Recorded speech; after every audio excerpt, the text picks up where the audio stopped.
안녕하세요. 안녕하세요. 예, 오늘 작가와의 대화 시작해 보도록 하겠습니다. 먼저 본인 소개하고 네, 그 다음에 전시에 대한 간략한 개요를 좀 네. 알려주시면 좋겠습니다. 네, 저는 박재훈이라고 하고요. 현재 컴퓨터 그래픽을 활용해서 작품을 제작을 하고 있고, 주로 제 작업실은 컴퓨터 안 가상의 세계 작업실이 있고요. 그 안에서 어떤 조각적인 설치 작업, 그리고 영화적인 어떤 카메라 워킹들을 하고 있고요.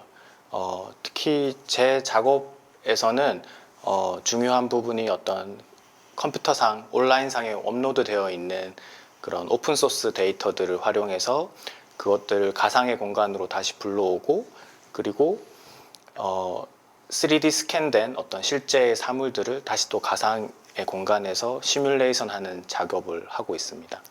네, 그 저도 전시를 봤지만 그 대부분 우리가 이제 영상 작업하면 영상의 결과물을 가지고 얘기를 하는 경우가 많은데 네. 지금 작가님께서 말씀하신 것처럼 작업실이 사실은 가상 공간 안에 있고 네. 그 안에서 카빙도 하고 페인팅도 하고 설치도 하고 이렇게 네. 모든 것들이 함께 이루어지는 뭐 그런 어떤 방식을 쓰신다는 게 상당히 인상적인데요.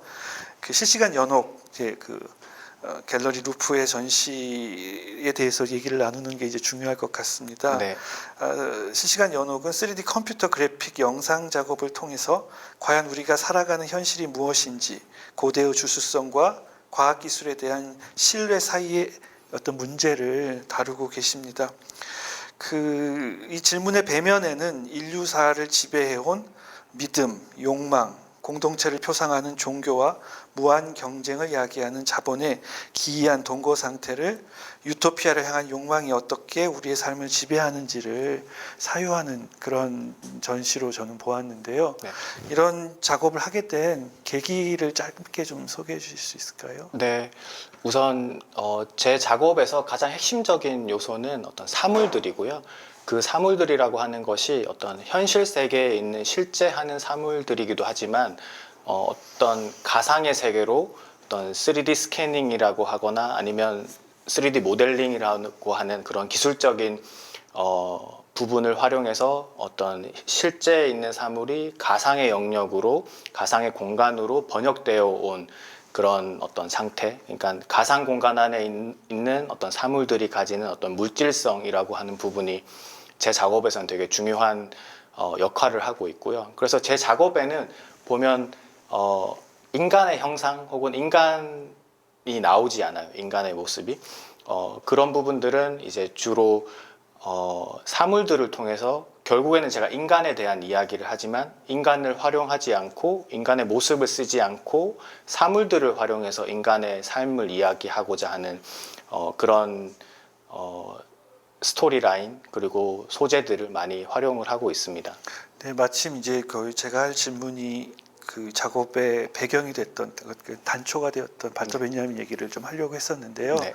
마침 그 사물에 대한 이야기를 하니까 사실 사물은 뭐 무생물, 비인간 그래서 뭔가 그냥 사용되고 버려지는 존재로 생각하는 경우가 많은데 네. 사실 요즘 들어서 사물과 인간의 관계 그리고 뭐 인공지능을 탑재한 로봇과의 삶 네. 뭐 뿐만 아니라 인류의 종 이후 그 외의 종들과의 어떤 공존의 상태를 네. 이룰 수 있는가가 뭐 그거는 뭐 이 전 지구적인 질문이자 또한 시각 예술에서 많이 다뤄지는 그런 쟁점이기도 한데요.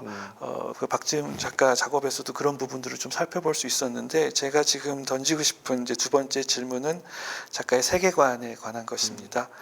종교와 자본의 관계에 관심을 가지게 된 동기가 우선 궁금하고요. 저한테 이제 석사 논문을 보내주셨는데 이제 이 석사 논문이 좀 흥미로운 것이 리서치는 리서치인데 본인의 작업을 설명한다기보다는 본인의 작업의 배경이거나 배후 혹은 레퍼런스가 된 내용들을 집중적으로 다루고 계셨어요. 그래서 이 석사 논문을 보면 발터 베냐민의 종교로서의 자본이 매우 중요하게 언급되고요. 또 이 질문과 더불어서 석사 논문이 한국 시각예술 전공 논문과는 조금 결이 많이 달라 보입니다. 이러한 논문을 쓰게 된 이유와 결과적으로 어떤 영향을 받았는지, 그러니까 사실 지금 그 루프에서 하는 전시의 많은 부분이 한국에만 있었다면 그런 작업을 했을까라는 질문을 좀 하게 됐어요. 특히 논문을 보면서도 그런 생각이 들었고, 네덜란드라는 어떤 그 장소, 지역이 가지고 있는 특성들이 또한 영향을 많이 주었을 것 같다는 생각도 드는데요. 네. 조금 총체적으로 네. 부탁드립니다. 네, 우선 논문에 대한 이야기를 조금 더 하자면 한국에서도 제가 석사 논문을 썼고 헤이그 왕립학교로 가서도 논문을 썼는데 그래서 이제 총 2번의 논문을 쓰게 된 것인데요. 한국에서 논문을 썼을 때에도 제 관심사는 여전히 사물에 대한 것이었습니다. 그 논문의 내용도 다만 이제 그 논문의 내용은 한국에 썼던 논문의 내용은 제 작업에 대한 그리고 제 작품 속에 나오는 사물에 대한 이야기였어요. 그래서 사물의 기능을 제거하거나 기능을 결합하거나 기능을 다른 걸로 치환시키는 어떤 그런 사물 그 자체에 대한 이야기를 많이 했었는데요. 논문에서는 한국에서 쓴 논문에서는 하지만 헤이그로 유학을 가면서 제가 썼던 논문은 사물 제 작업에 대한 논문이라기보다는 제 작업을 이루는 그 주변적인 환경들 그리고 매체들 그리고 그 주변의 어떤 기술적인 환경에 대한 어떻게 보면 작업의 병풍 같은 것들이고 작업의 배경들에 대한 이야기를 해서 그 작업들이 가지고 있는 어떤 제 작업이 가지고 있는 그 작업을 이야기하는 것이 아니라 작업의 외적인 부분들 그것이 담겨져 있는 사회에 대한 이야기를 조금 더 리서치를 많이 했던 것 같습니다.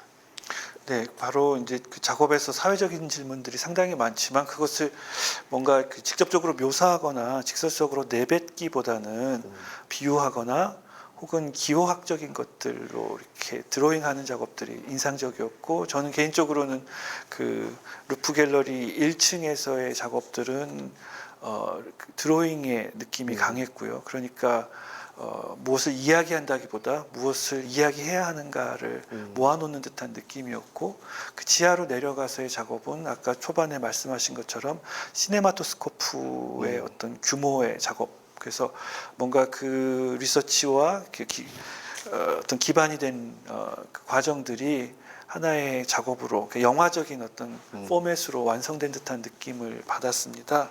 그래서 이제 세 번째 질문이 이제 바로 그 내용인데요. 전시는 크게 1층과 지하층이 어느 정도 구분되었다는 인상을 줍니다. 특히 1층의 전시에서는 기호학적 대상들이 두드러지게 포착되고 이러한 표상들은 상품 자본주의의 현상들을 연상시키기도 합니다. 종교와 자본 그리고 상품 이미지에 대한 생각이 논문에도 주요하게 다뤄지는 걸 볼 수 있는데요. 특히 서구 문명에서의 근대성을 주요하게 다루고 있습니다.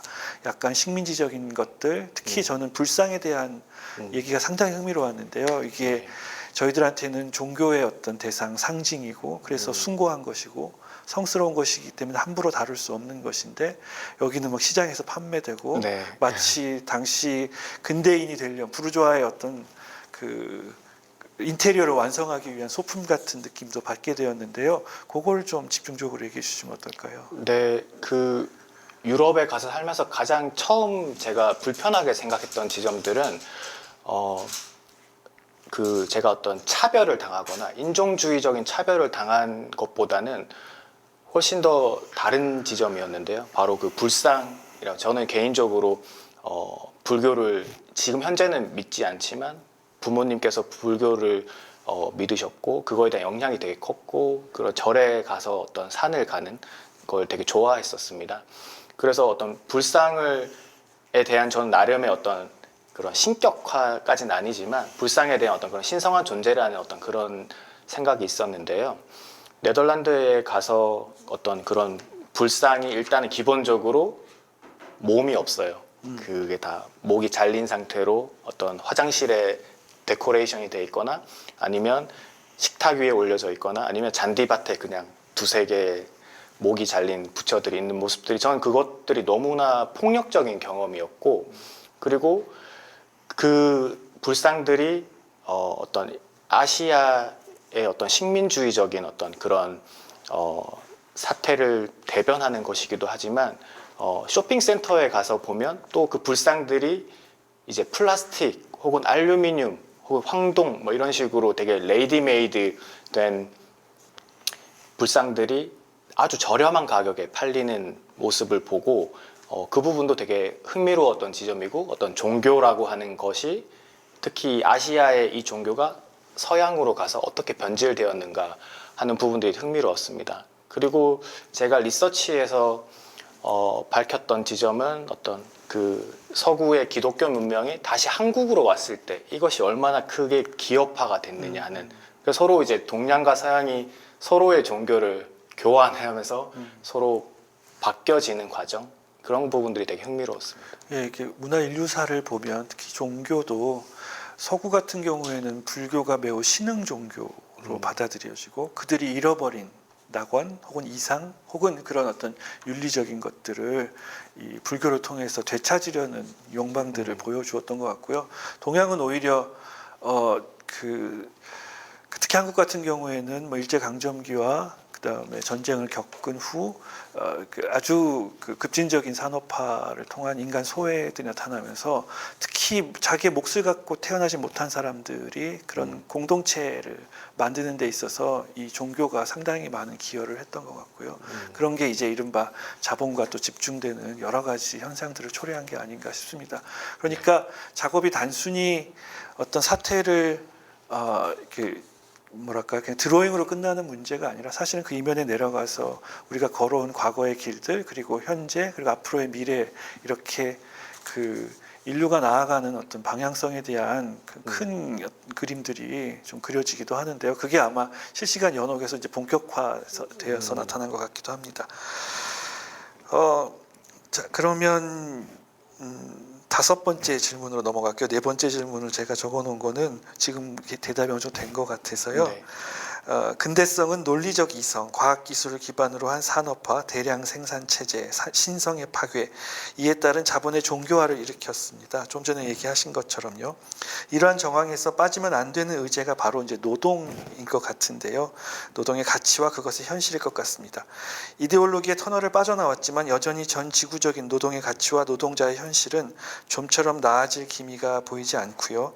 인공지능 시스템으로 가동되는 공장과 가상공간 시대로의 전환, 탄소 제로를 향한 지구 공동체의 노력으로 인하여 물리적인 노동의 현실이 감소하는 것처럼 보이지만 실제로 그러한 현실이 가려지고 노동과 소비가 중첩되어 노동의 실체를 건드리기 되려 어려워져 보입니다. 특히 온라인 노동자들의 모습이 그렇고, 게임 산업에서의 소비자와 노동자의 관계가 조금 모호한 것들도 좀 인상적이었는데요. 저는 본인은 어떻게 이 노동의 현실을 관측하고 계신지 네. 궁금합니다. 우선 그 예술가로서 노동의 현실에 대해서 이야기하는 부분이 조금 조심스러운 부분은 있습니다. 하지만 이 오늘날의 현실에 대해서 이야기를 하고 그것을 소재로 작업하는 예술가로서는 노동의 현실에 대해서 이야기를 할 수밖에 없습니다. 저는 오늘날의 이 노동 현실이라는 것이 가장 크게 문제가 되는 것이 자기 착취 시스템이라는 것이고요. 그런 어떤 기업과 노동자라고 하는 어떤 그런 갑을 관계에 의한 착취 시스템보다는 더 크게 문제가 되는 것이 노동자가 스스로 자기 자신을 착취하게 만드는 이런 어떤 저희들이 살고 있는 이 사회 시스템이 더 큰 문제라고 생각합니다. 그런 것들의 이면에는 어떤 긍정성, 과잉이라고 하는 어떤 희망을 신화화해서 노동자들이 내가 조금만 더 열심히 하면, 내가 1시간만 더 일을 하면 결국엔 내가 부자가 될 수 있지 않을까 하는 그런 헛된 희망을 이 사회 시스템이 광고가 됐건 저널리즘이 됐건 정치인들이 됐건 그런 어떤 시스템을 만들어가는 것이 가장 큰 문제라고 생각을 하고 있습니다. 그리고 그것들이 가장 극단적으로 드러나는 예시가 오늘날의 이런 어떤 플랫폼 자본주의라고 하는 것들이 그런 스스로 자기 착취를 하게 만드는 그런 어떤 구조는 보이지 않고 노동자가 스스로 일해서 자신이 곧 피해자인 동시에 가해자가 되는 그런 현실이 저는 가슴 아픈 현실인 것 같습니다. 네, 이게 연결될지는 모르지만 이제 지하에 내려가면 구름을 만드는 그런 작업이 있잖아요. 네. 왠지 지금 그게 저는 좀 연상이 되기도 하는데요. 이른바 이제 인공으로 자연을 만들어내는 것. 그런데 이렇게 그 자본주의가 특히 이 신자유주의 경제 이념의 자본주의가 만들어내는 이 착취 시스템은 마치 원래 그 자본은 그런 거고 자연스러운 거고 우리는 운명적으로 그렇게 태어났고 하는 것들을 또 강조하는 듯한 느낌도 받습니다. 요즘 흔히 말하는 세계화 이후 더 블록화되는 국가 간의 어떤 그 갈등이랄까 혹은 뭐 탈냉전 시대이라고 생각했지만 다시 어떤 냉전의 시대처럼 이념이나 뭐 그런 어떤 체제에 따라서 분리되는 듯한 것도 이게 사실은 인간이 만들어낸 문명과 문화가 혹은 사회가 만들어낸 현상인데 그것이 마치 그 자연스러운 어떤 현상처럼 착시를 만들어내는 게 아닌가라는 생각도 듭니다. 네, 그런 어떤 자연과의 관계에 있어서 어떤 자연에도 생태계가 있지만 자본이라는 것도 하나의 생물이라서 비인간이지만 어떤 자본도 하나의 생태계, 자본이 만들어내는 생태계라는 것이 있어서 그런 부분들을 저희가 조금 더 생각해야 되지 않나 생각하고 있습니다. 네네네. 자, 다음 질문은요. 자, 지금까지는 이제 박재훈 작가의 세계를 구축하는 배경을 좀 살펴봤다면 이제부터는 이러한 요소들이 어떻게 실질적인 작업 과정과 연결되는지를 알아보면 좋을 것 같습니다. 전시 실시간 연옥의 중심에 있는 작업이 바로 사건의 지평이라는 작업이고요. 10분 47초가 되는 작업인데 사실 영상 작업으로 10분이 넘으면 상당히 긴 거라고도 볼 수 있는데요. 저는 개인적으로 좀 맞습니다. 그런 편인데요. 예. 이 작업은 그 작가가 작업하는 방식, 특히 인터넷망에 구축된 공공재와 전 지구에서 일어나는 실시간의 사건들, 예를 들어 프랑스의 노틀담 성당의 화재와 같은 사건. 근데 이게 단지 그냥 화재라는 사건으로 그치지 않는데 그건 아마 이따 설명해 주실 수 있을 것 같고요. 이런 어떤 내용들을 건드리는데요. 세계의 유산이자 프랑스를 대표하는 건축물, 나아가 매우 성스러운 장소로서 노틀담 성당은 국가 체제를 구축하는 상징물 중 하나였고, 그런데 이러한 표상을 사용한 또 다른 이유가 있다고 하셨습니다. 그게 아마 자본과 관련된 것 같은데요. 이 작업 전반에 대한 내용 좀 소개해 주세요. 네. 우선 그 노트르담 대성당의 화재 같은 경우에는 제가 그 사건의 지평이라는 그 시각적인 작품 속에서는 다루지 않았지만 어떤 제가 이제 11월 중순에 출판하게 될 그 도록이자 제 리서치 논문에서 다룰 내용이고요.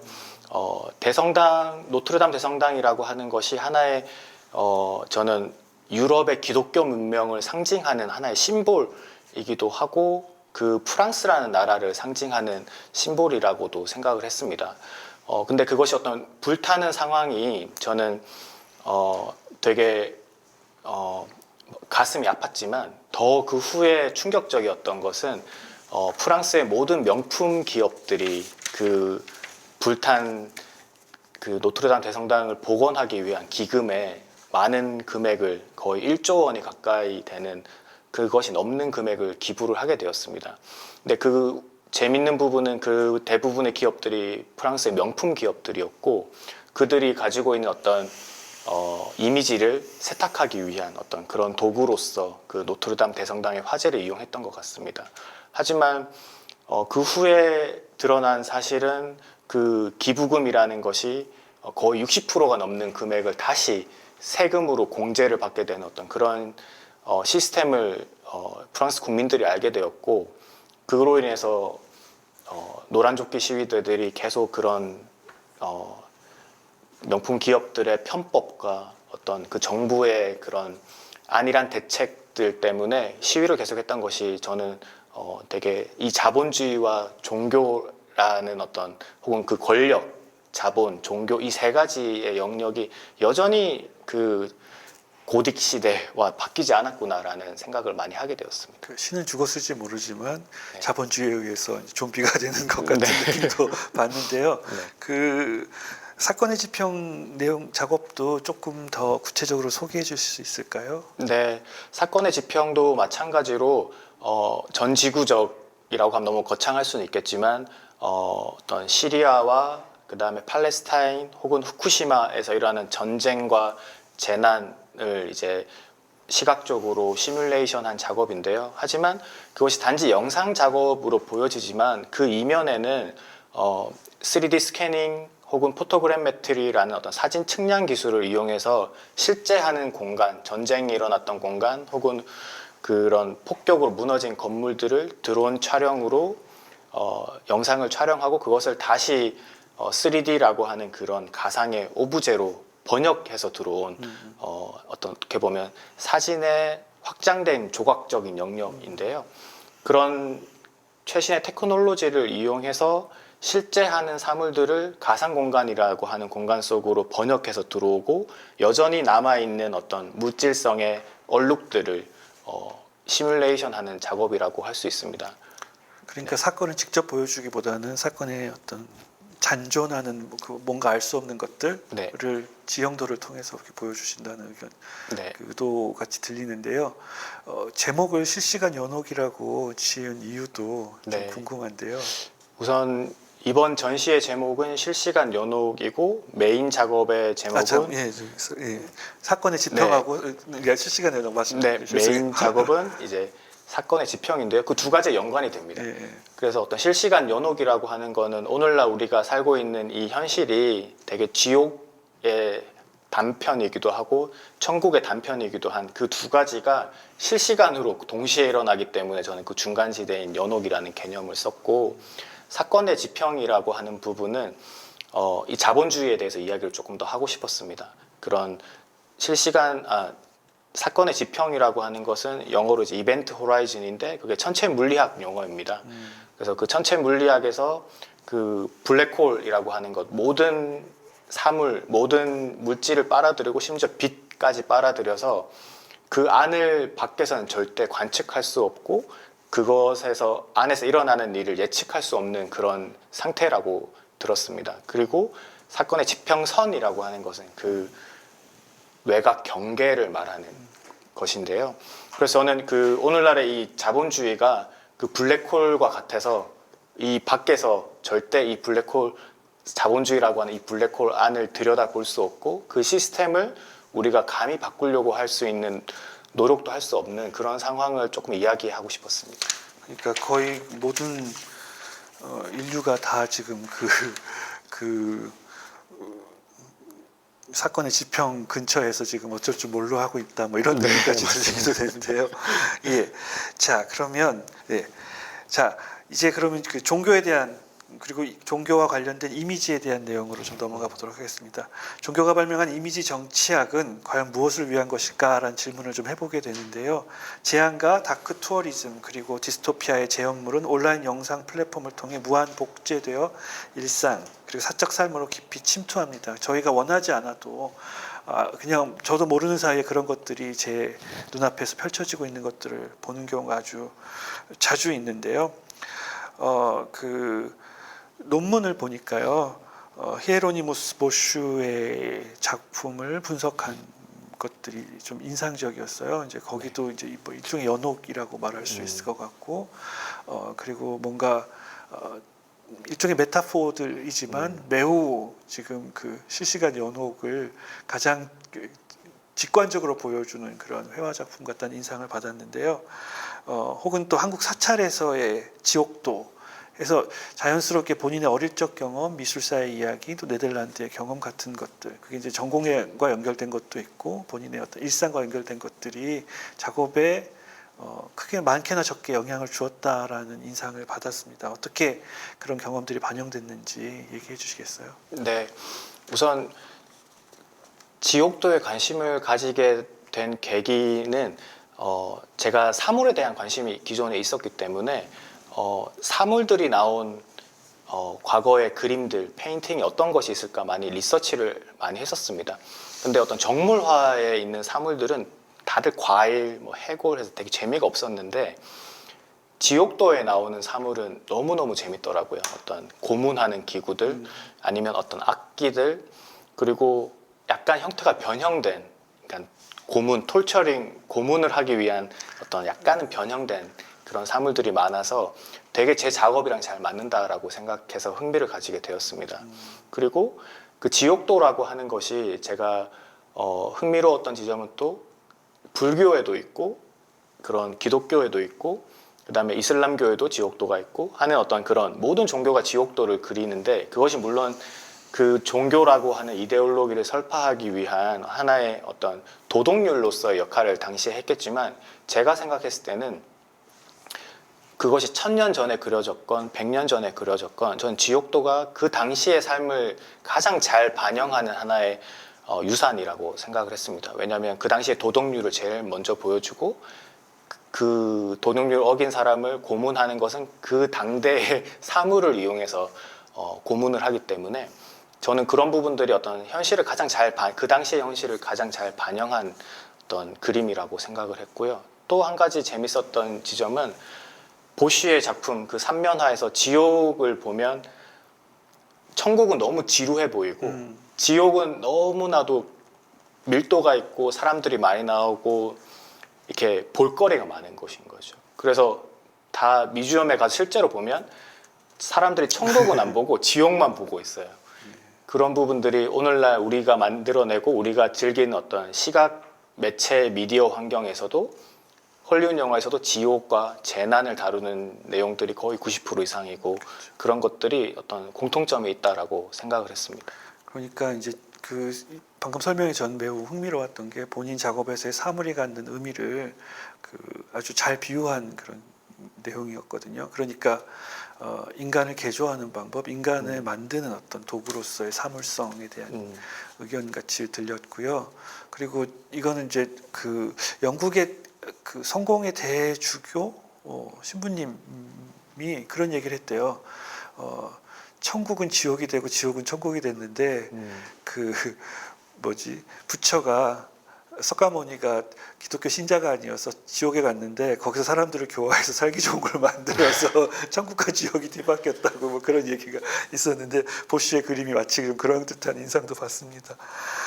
자, 이제 마지막 질문인데요. 좀 긴 내용을 제가 적어왔습니다. 아까도 얘기하셨지만 자본주의는 바깥이 없다고 하죠. 따라서 비판을 위한 비판보다 자본주의를 어떻게 윤리적으로 잘 사용할 것인가를 고민해야 한다고 온라인 플랫폼 전문가들은 말합니다. 현대미술의 장에서 고삐 풀린 자본에 저항한 예는 적지 않습니다. 마이클 랜디 영국의 작가죠는 자신의 모든 소유물을 파괴했으며 그러니까 컨베이어 벨트에 모든 소유물을 파괴하고 그거의 리스트를 만드는 작업을 하면서 대단히 큰 이슈를 일으킨 인물이고요. 또 미국의 마타 고든 클락은 개발주의의 시간을 지연하기 위해서 뭐 그렇게 그 부서질 위기에 처한 집들에서 뭐 일부를 꺼내오고 시계가 그 벽시계 그 거리에 있는 큰 벽시계 위에 올라가서 분침인가 시침이 못 가게 이렇게 막고 있는 그런 퍼포먼스도 있었고요. 이러한 시도들은 기존의 미술에서 벗어나 다원적이고 현실적인 예술의 가능성을 보여주었으나 시각 예술이 본질적으로 주술성과 물신주의를 넘어서려다 보면 어떤 한계를 마주할 수밖에 없는 것 같습니다. 이게 이제 시각 예술이 갖고 있는 한계고 그걸 극복해야 되는지는 잘 모르겠습니다만 시각 예술 혹은 그게 회화이든 조각이든 그게 하나의 물질이고 그렇기 때문에 어쩔 수 없이 그 물질에 대한 패티시가 작동되고 또 시장이라는 고단에서 엄청나게 큰 그러니까 정말 형용할 수 없는 자본의 가치로 또 전환되는 뭐 이런 대상이 저는 이제 시각 예술이라고 생각을 하는데요. 작가로서 이에 대한 고민 혹은 의견이 있는지 궁금하고요. 이 질문은 그 논문의 마지막에 있는 세 개의 장이 있었습니다. 그게 되게 인상적이었는데요. 제가 그 장의 제목을 하나씩 불러드리면 자유 접근 부채, 오픈 월드의 바람, 그리고 실시간 연옥 이렇게 세 가지입니다. 개인의 사소한 행위조차 구독 경제와 연결되어 있고 소비의 알고리즘은 외부 세계 또는 실제의 존재를 무색하게 만드는 이런 상황에서 발버둥 칠수록 더 깊은 알고리즘의 수렁에 빠지고 마는 이러한 시대에 예술이 과연 어떤 효력을 낼 수 있을까? 뭘 바라고 계시는가? 이런 게 좀 궁금합니다. 네, 우선 그 예술가 또한 그런 오늘날 자본주의 시스템 안에 포획되어 있는 존재라는 걸 받아들여야 되고 그 한계가 있다는 지점을 인정해야 하는 것 같습니다. 저 또한 자꾸 그 시스템에 대해서 이야기를 하지만 그 시스템 안에 있는 존재라는 생각을 하고 있습니다. 하지만 좀 더 상대적으로 봐야 하는 지점은 노동자들은 그 시스템 안에서 완전히 자신의 삶을 하루하루 영위하기 위한 것 때문에 시스템에 대해 생각할 여유가 없는 사람들이라고 생각을 하고, 정치인들은 오히려 그 시스템을 본인이 스스로 혼자 바꿀 수 있다라고 착각하는 존재들이라고 생각을 하고 있습니다.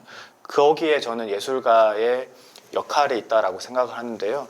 조금 더 이 사회의 잉여적인 존재라고 생각을 합니다. 그 부분은 제가 어떻게 보면 예술가의 특혜이기도 하고 예술가의 어떤 오히려 그 부분에서 특혜에서 책임감을 느껴야 되는 지점이라고 생각을 하는데요. 그런 어떤 잉여적인 존재로서의 예술가가 조금 더 시간을 가지고 조금 더 여유 있게 이 시스템을 관조해 볼 때 이 시스템이 보이고 이 시스템에 대해서 질문을 할 수 있는, 그러니까 해결책을 제시하는 사람이라고는 얘기하고 싶지 않습니다. 어떤 이 질문, 이 시스템이 어떤 게 잘못되고 있어라고 하는 것을 질문하고 그것을 연구하고 시각화시켜서 보여줄 수 있는 어떤 그런 사람이 작가 혹은 미술가라고 생각하고 있습니다. 네, 그 바타이유의 에로티즘이라는 이제 책을 보면 경제서이지만 그게 되게 이제 성적인 에너지의 그 상태와 좀 비유해서 얘기를 하고 있죠. 그러니까 우리가 성행위를 꼭 그 생명을 잉태하기 위해서 하는 것이냐, 아니면은 향유하기 위해서 하는 것이냐. 이게 이제 이른바 자본주의 시스템, 그리고 산업 개발 시스템 혹은 정치의 시스템으로 이렇게 활용된다는 얘기가 언뜻 지금 떠올리기도 되는데요. 네. 이게 이제 그 다시 말해서 이제 그렇게 잉여가 왜 중요하냐는 얘기를 하는 거죠. 그게 사람들의 생과 사 그리고 삶의 어떤 가장 중요한 과정들, 욕망들을 드러내는 그런 어떤 에너지의 어떤 흔적이기 때문에 그 바타이유가 그걸 되게 중요하게 생각했다는 그 글귀가 갑자기 떠올랐습니다. 네, 그 부분에 있어서는 저도 논문의 맨 마지막에 썼던 지점이